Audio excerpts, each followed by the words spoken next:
Siapapun, harusnya Liga Arab bersatu. Sekurang-kurangnya, baik serangan melalui militer atau stop minyak-minyak mereka. Brothers, kalau di stop minyak mereka itu pesawat terbang pakai apa? Pakai air. Oke. Artinya harus ada penyerangan kembali. Saya bilang tadi, penyerangan bisa dengan cara militer atau dengan cara stop. Gasnya buat Israel lewat mana sih? Lewat Jordan, artinya stop aja gas. bukan kalau penyerangan juga bukan artinya harus perang juga, tapi bisa gas ya seperti Ukraina, Rusia dan Gas sebagainya kayak begitu. Minyak di stop, semua di stop. Bangke itu semua.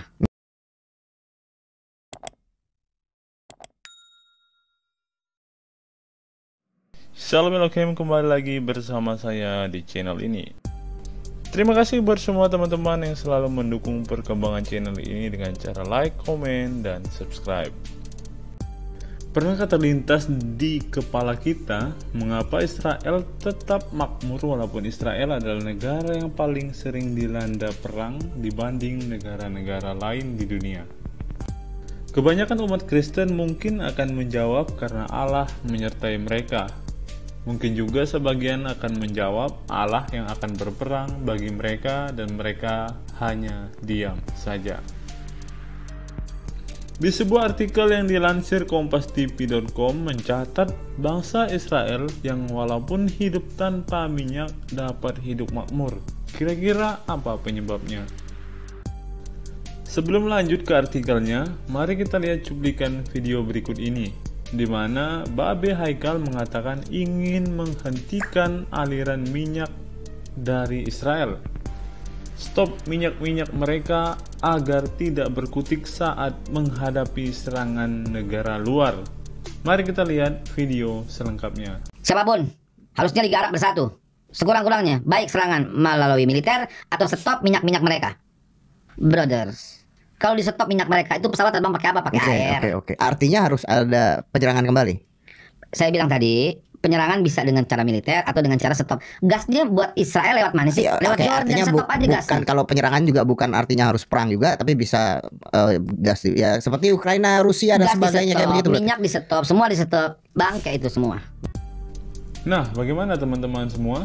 Beliau ingin Israel diserang. Tidak hanya itu, beliau juga ingin menstop semua sumber minyak Israel agar Israel mati kutu dan kalah dalam peperangan. Mari kita bungkam beliau dengan data dari artikel yang akan kita bukakan hari ini.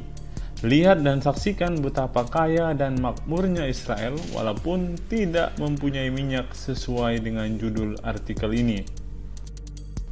Lihat judulnya ya, Babe Haikal. Nah, tidak perlu repot-repot untuk menstop minyak di Israel. Karena menurut artikel ini, tanpa minyak pun mereka tetap hidup makmur. Tanpa terlalu banyak basa-basi, mari langsung saja kita baca artikel ini secara lengkap dan kita temukan jawaban sebenarnya. Kompas.com, selain berkonflik dengan Palestina, Israel juga memiliki riwayat permusuhan dengan negara-negara tetangganya di kawasan Timur Tengah. Dalam Perang Arab-Israel tahun 1948 dan Perang Yom Kippur tahun 1973, negara ini bahkan sempat dikeroyok Suriah, Mesir, Yordania, Arab Saudi, dan juga Irak. Akar konflik di kawasan itu memiliki sejarah panjang. Israel didirikan pada 14 Mei 1948 di atas wilayah Palestina setelah Inggris hengkang dari wilayah tersebut. Setelah kemenangan melawan negara-negara Arab, praktis Israel menguasai nyaris seluruh Palestina dan hanya menyisakan jalur Gaza dan tepi barat, yang mana wilayah tepi barat juga terus diduduki oleh pemukiman Yahudi yang terus bertambah dari tahun ke tahun.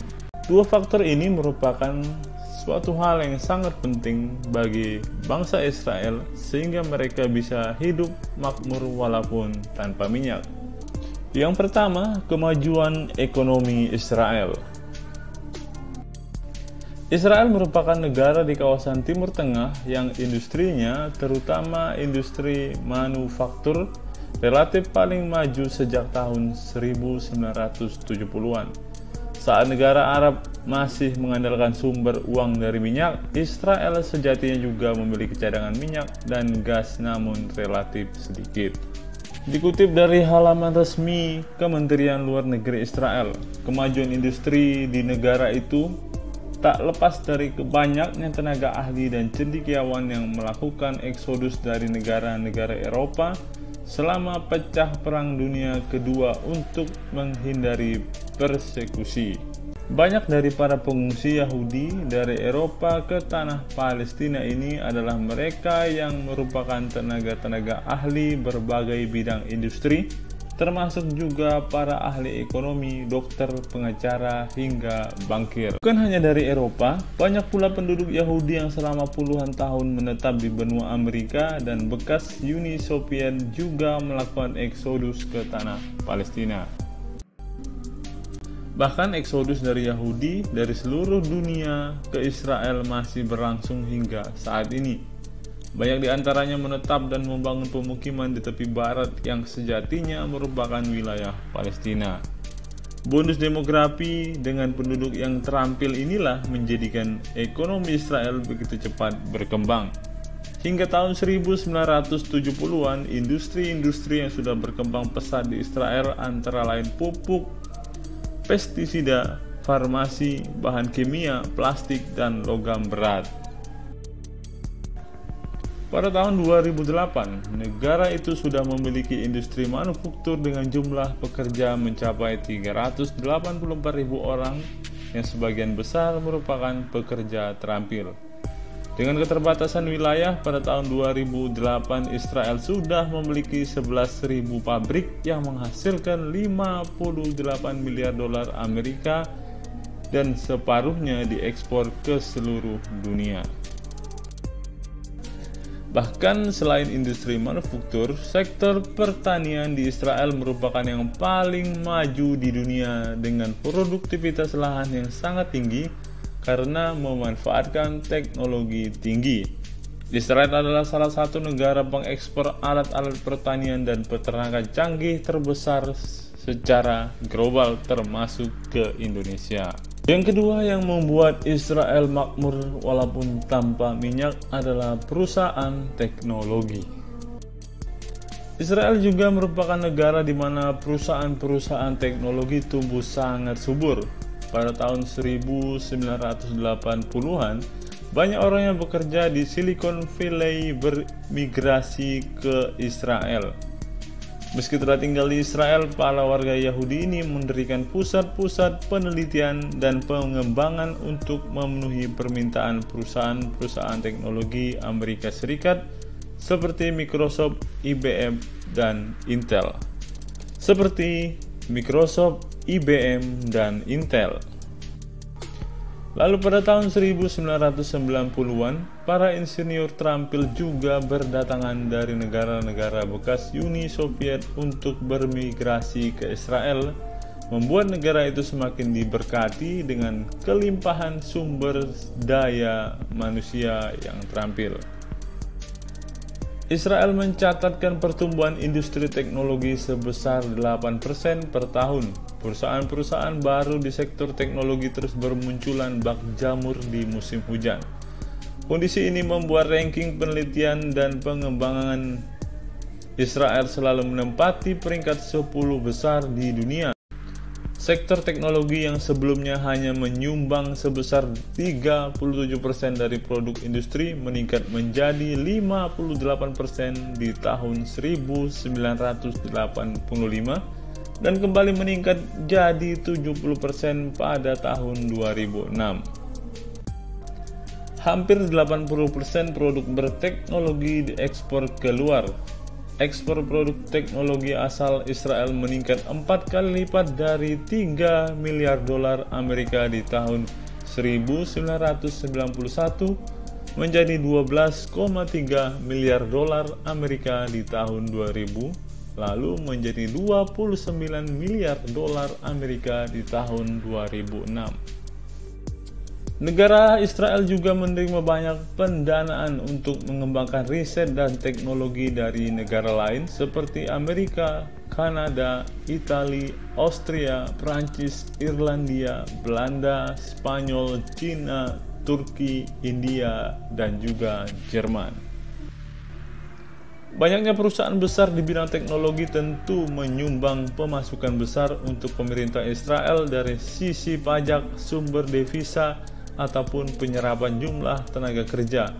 Ini belum termasuk royalti di paten-paten yang dibuat di perusahaan Israel.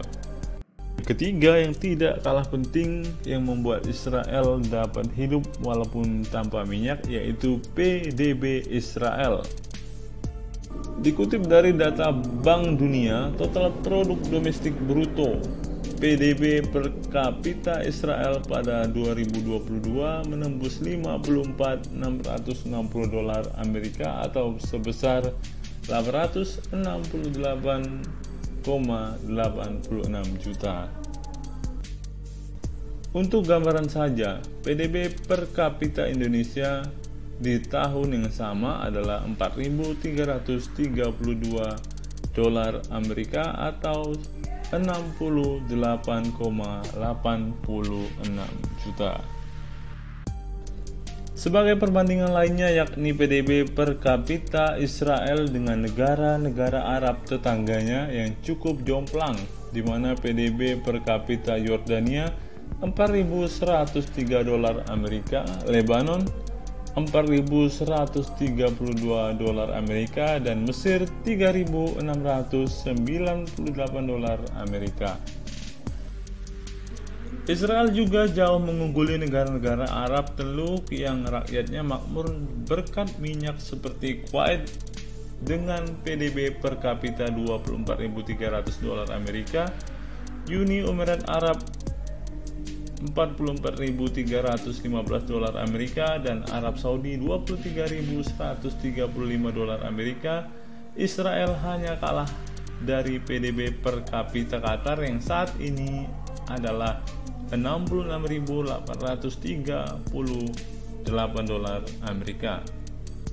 Untuk informasi saja, negara maju biasanya memiliki pendapatan per kapita di atas 3.000 dolar Amerika Serikat.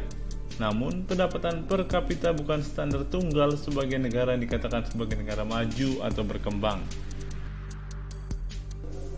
Beberapa faktor pengukur lainnya antara lain ketersediaan infrastruktur, angka kemiskinan, tingkat pengangguran, angka buta huruf, serta tingkat kematian ibu dan bayi. Setelah membaca artikel ini, kita dapat melihat bahwa tanpa minyak pun bangsa Israel dapat hidup dengan makmur. Hal itu dikarenakan mereka punya banyak tenaga ahli di setiap bidang masing-masing yang sangat berkualitas. Mereka juga mempunyai banyak perusahaan teknologi yang sampai saat ini digunakan banyak negara di dunia termasuk Indonesia. Yang ketiga, mereka juga mempunyai total produk domestik yang fantastis yang membuat Israel termasuk negara termaju di dunia.